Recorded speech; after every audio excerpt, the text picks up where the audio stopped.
Here we go at the game, ready for the line out, and in it goes. Good catch.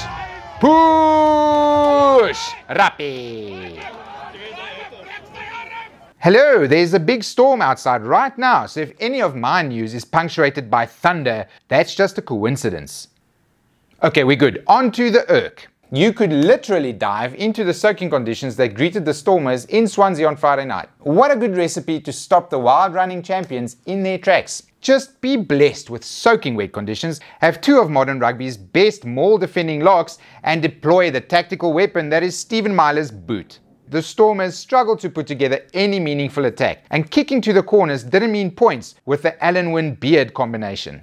Both teams gave it their all, and in the end, a draw is what we got. The rugby equivalent of dropping your ice cream on the ground, but in the bin and not on the rug, so no cleanup?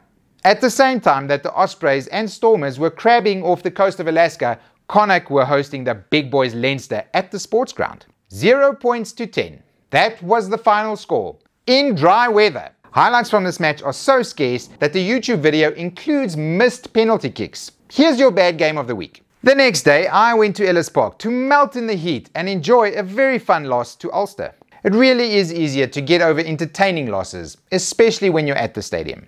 This game was going so well for the Lions until the new hotness Henko van Wyk got that yellow card. When he left the field, the entire defensive system just suffered a blue screen of death. Ulster scored 3 tries in his absence with great running rugby and powerful mauling. Never count the Lions out at Ellis Park though. They kicked into high altitude mode and started running Ulster off their feet. No joke. Being there, one could see the pain and exhaustion on both teams' faces, and Dwayne looked like he wanted to die. Unfortunately, the gap to make up was just too big in the end, and the classy Ulstermen took the spoils. 2 SA teams down and still no victory. Next up were the Sharks versus Galsgow to try and arrest the slide. The Sharks ran up a score of 40 points to 12 in a pretty convincing win in Durban. The slide was well and truly behind bars. Etzebeth made a dream debut and added a lot of second row grunt to a Sharks pack that have been missing it for a few years. With the forward power sorted, Boeta Chamberlain looked a lot more comfortable. He ran the show quite well with his newly big deal halfback partner Jaden Hendrikse. Here's hoping they are finally starting to play on grass instead of paper with that monster squad of theirs. Edinburgh hosted Benetton next and finally found that winning formula. They just needed one more South African player along with the 7 others and things would go better. They just added the considerable volume of Duan van der Merwe in the week and then smashed Benetton, who were visiting from Italy.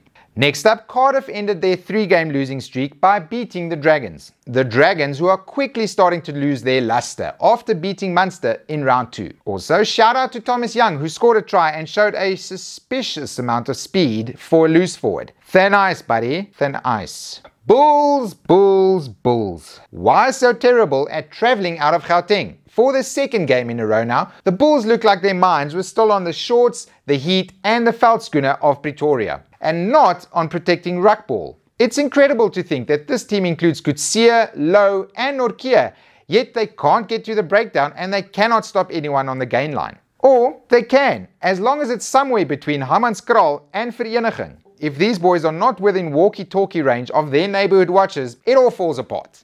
Munster, though, will be very pleased to have notched up their 2nd win of the season, and it's a race up the table between them and Edinburgh now. The smart money is on the team playing the Italians next. I predict pain in Munster's immediate future. Such pain. The final game was a battle to get off 0 wins, even though the Scarlets already had a draw earlier in the season. Now they have a win, and poor old Zebre are still looking for that first W of the season. With newly beefed up Edinburgh coming to town, it ain't getting any easier. The Urk has now fallen even deeper into the everybody try and catch Leinster narrative. The Lions can't even wipe the smiles off their faces until the 2nd last round of the competition. Let's hope someone else can do it before then. News. More November squads. And since last week, we've gotten France, who look ultra scary and exotic. Australia, who look like meat about to be pushed through a grinder. And the one that generates all the columns, England. The loose forward everyone's angry about not getting selected this time is not Sam Simmons, it's not Alex Dornbrandt, it is Ben Earl now. Please try and keep up. More bad news out of the English Premiership. A couple weeks ago, the Worcester Warriors went into administration and basically ceased to exist as a club. This week, the Wasps, one of the most successful and famous English Premiership clubs, also went into administration. All 167 staff members were made immediately redundant. From a SAFA point of view, that's Michael van Vieren, Francois Hougaard, Nizam Kaur, Birger Oenendaal and Vincent Koch without work. It's bleak stuff. As has been said better than me, hopefully everyone there lands on their feet. Less bleak, and finally, the Women's World Cup is still going strong down there in New Zealand. We had a proper slugfest between France and England, a proper beatdown between the Black Ferns and Wales, and an open running nail-biter between South Africa and the Fijians. I think South Africa are basically out now, but they've shown up well, and I hope people see that there's a lot of potential. My fantasy is that every South African school starts a couple girls teams, and we can really start building the women's game in this country. And that was the rugby update for this week, and I see that the Springbok training squad has been announced, but it's too late. I'm not going to talk about it. We can talk about it next week. Bye!